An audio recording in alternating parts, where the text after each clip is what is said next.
Bom, meus amigos, então é assim.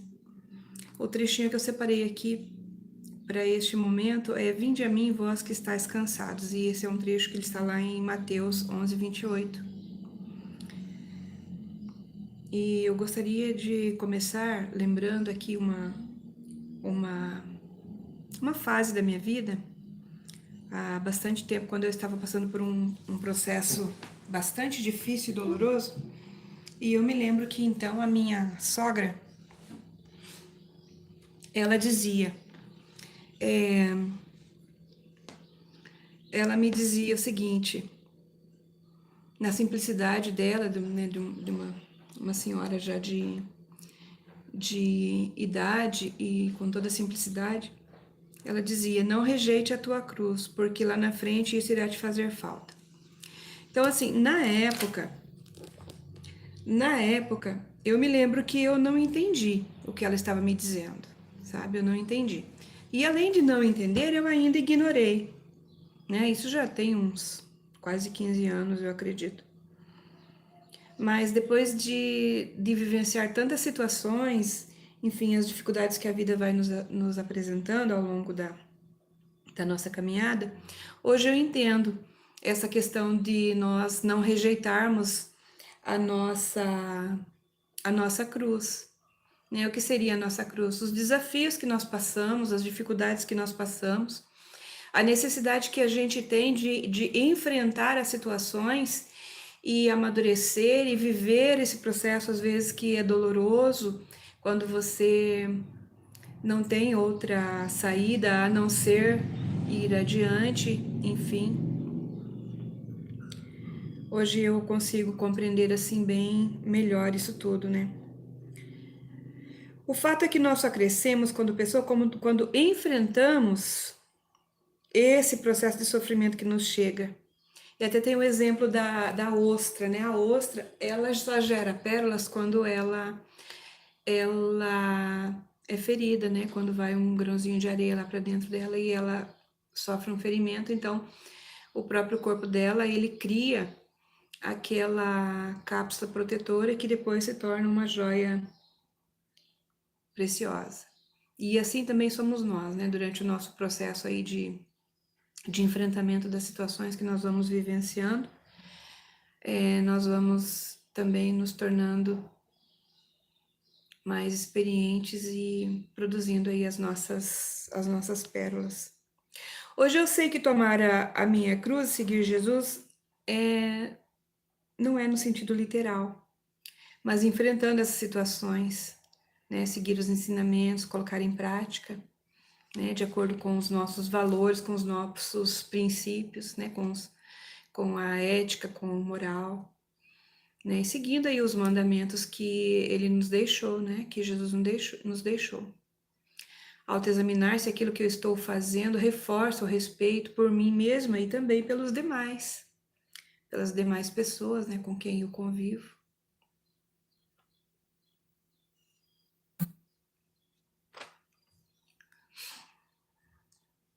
E quem seria o meu próximo? Quando a gente fala, né, amar o seu próximo como a ti mesmo, quem é o meu próximo, né? O meu próximo é o outro, é o meu filho, o meu pai, o meu irmão, o meu amigo, o meu vizinho, o homem que junta as latinhas ali, até aquele que dorme lá na escadaria do prédio onde eu trabalho, né? Às vezes chego de manhã e percebo que tinha uma pessoa que dormiu ali naquele lugar. Esse é o meu próximo. Quem é o meu próximo? Uma pessoa incansável, que me manda bom dia todo dia no WhatsApp, incansavelmente. O meu amigo que gasta o seu tempo, o seu precioso tempo, todos os dias, conversando comigo, trocando ideias pelo WhatsApp, já que o tempo é um bem tão precioso que é algo que não volta, que não compramos, que não vendemos, que não temos à disposição. O meu próximo é o outro, é aquela pessoa que eu amo e que talvez também me ame, mas que mesmo assim me fere. E me fere por quê? me fere porque também está passando pelos seus processos, porque também está passando por dificuldades, porque também está na caminhada, porque também está sendo lapidado, também está produzindo suas pérolas. Esse é o meu próximo. E eu não posso nunca me esquecer que se Jesus veio para mim, veio também para ele. Jesus veio para todos aqueles que o buscam, mesmo para aqueles que ainda não sabem. E ele espera um momento certo, né, em que haverá esse despertar.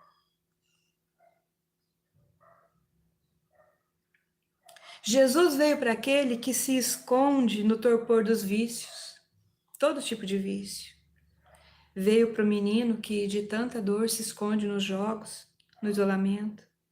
E para aquele que sempre demonstra que está tudo bem, mas que lá nos seus momentos, no secreto da sua porta fechada, ele chora e implora pelo olhar de Deus, pela misericórdia de Deus, pela piedade de Deus, pelo abraço de Deus, pelo conforto de Deus no seu coração.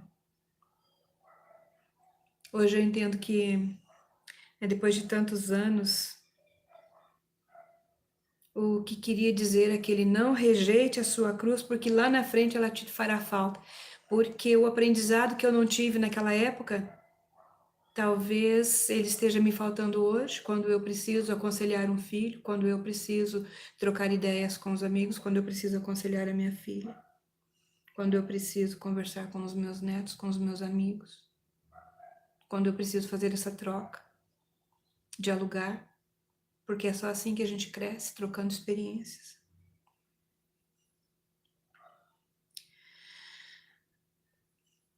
Tomar a minha cruz era simplesmente enfrentar as minhas dores e mazelas, de olhar para frente, entender que Jesus venceu o mundo e se deu para a redenção dos pecados que não eram dele, eram meus, eram seus, e que a gente ainda não tinha consciência disso, e tantas pessoas ainda não têm consciência disso, e ao longo da nossa vivência, da nossa vida, a gente vai assimilando e entendendo o quão difícil para nós, em nossa pequeneza, é entender suficientemente o tamanho do amor que se entregou naquela cruz.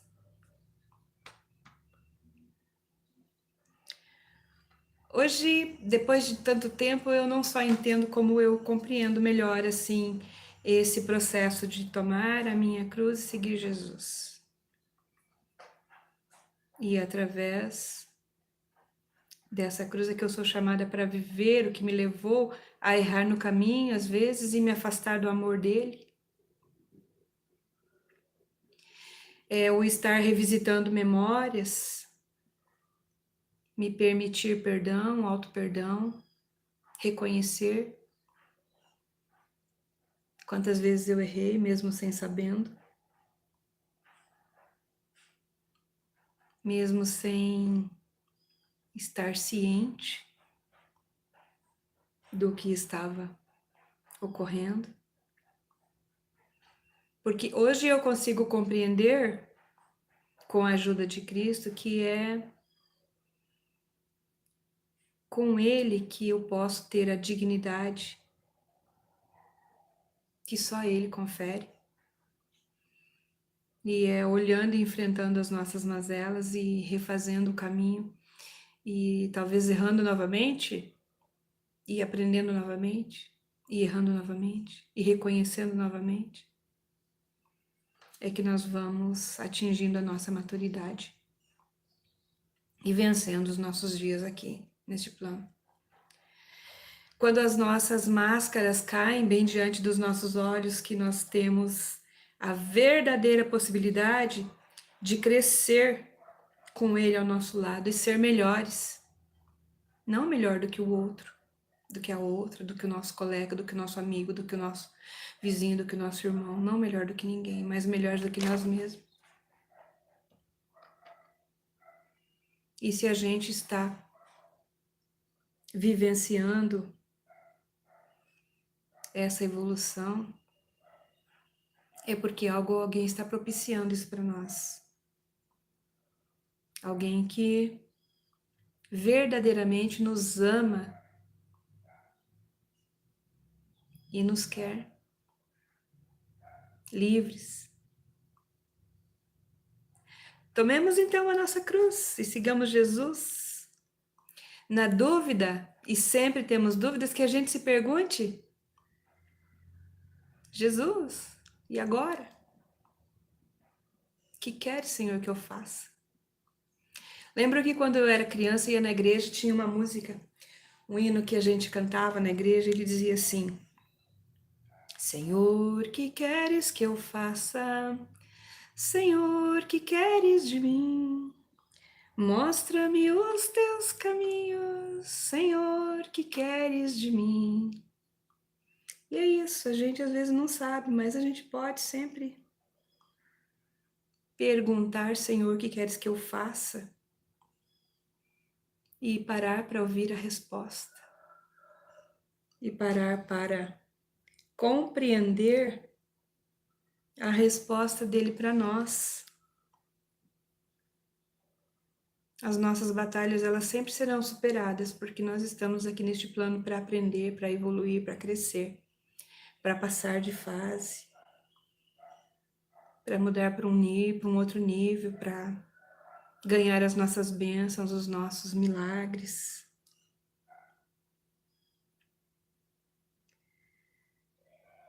E é com a ajuda sempre de Jesus, nos caminhos dele, que nós conseguiremos avançar e alavancar as nossas bênçãos. Sejam as nossas bênçãos financeiras, familiares, todas as nossas bênçãos.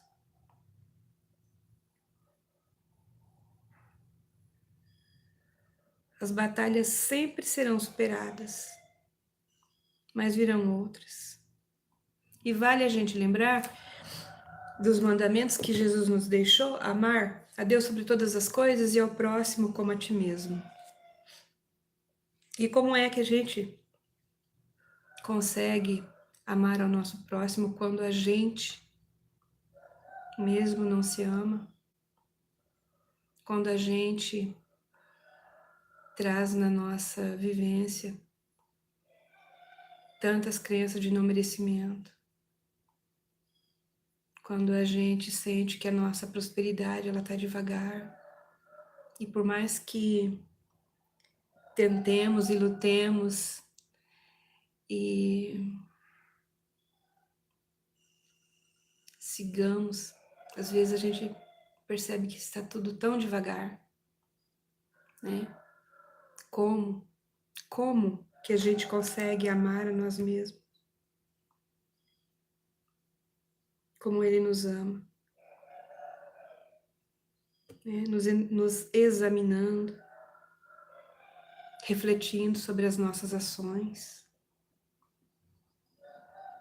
sobre aquilo que fazemos, que é bom para nós, que é bom para os outros. E nos perguntando, quando nós formos tomar alguma atitude, alguma ação, se seria esta ação que Ele tomaria conosco, se seria isso que Ele faria. Qual seria o olhar de Jesus sobre essa situação? Porque como que eu posso amar o próximo como a mim mesmo se eu não me amar? Se eu não entender que Jesus está dentro do meu coração, que eu sou um templo.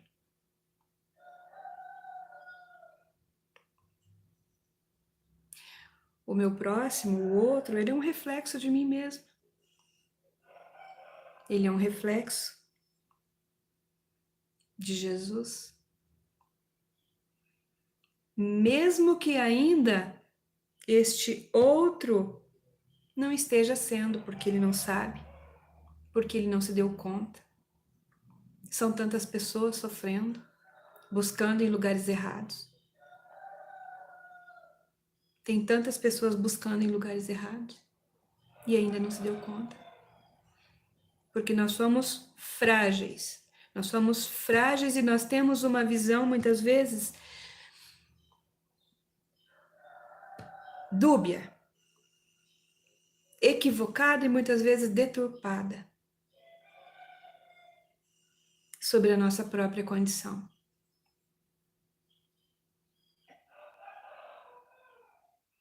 E é algo que só a perseverança, a fé, a humildade de coração e a verdade na entrega poderão nos conduzir para mais perto dele.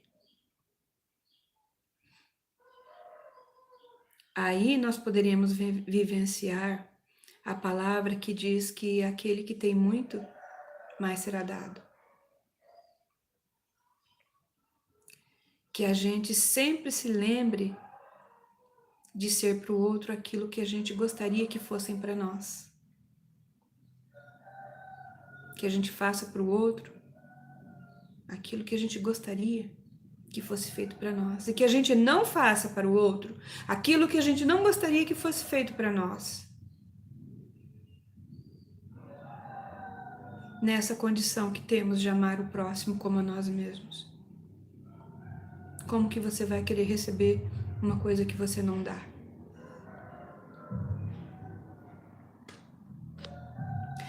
Então, meus irmãos em Cristo, meus colegas, meus parceiros de canal, de caminhada, de trabalho, todos que estão aqui têm os seus sonhos, todos têm os seus objetivos, os seus projetos. Para alguns, isso aqui é até a missão de vida. Outras pessoas estarão ouvindo, talvez estarão assimilando, aproveitando. Talvez esta palavra ela sirva para alguém, talvez não. Tudo chega onde tem que chegar.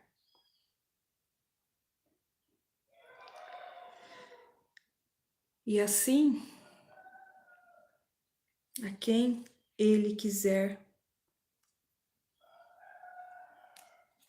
que essas palavras cheguem, elas chegarão.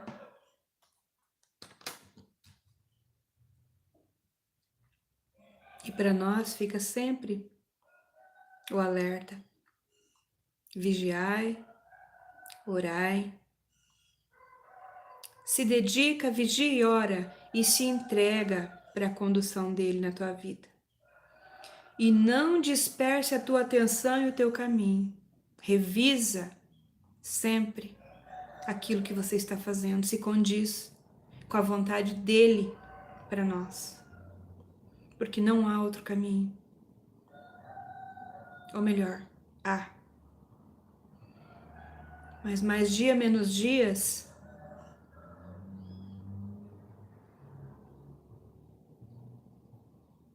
a gente vai se dar conta do tempo perdido, da quantidade de vida perdida.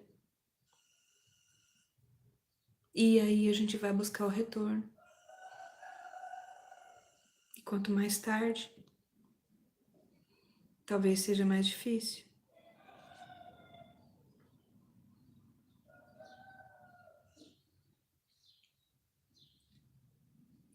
Faz dele tua morada e o teu lugar de descanso.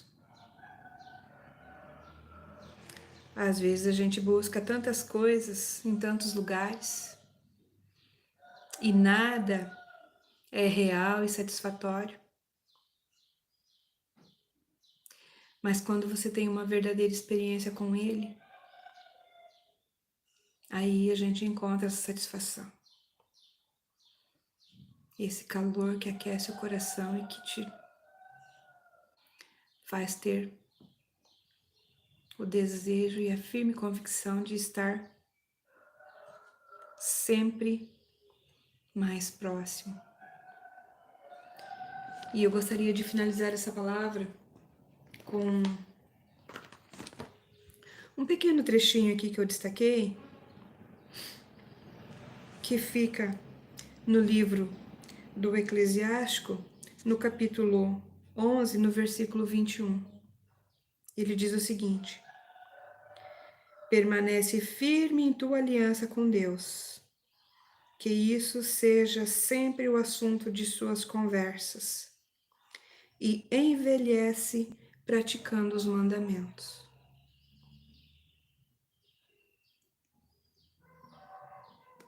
É isso.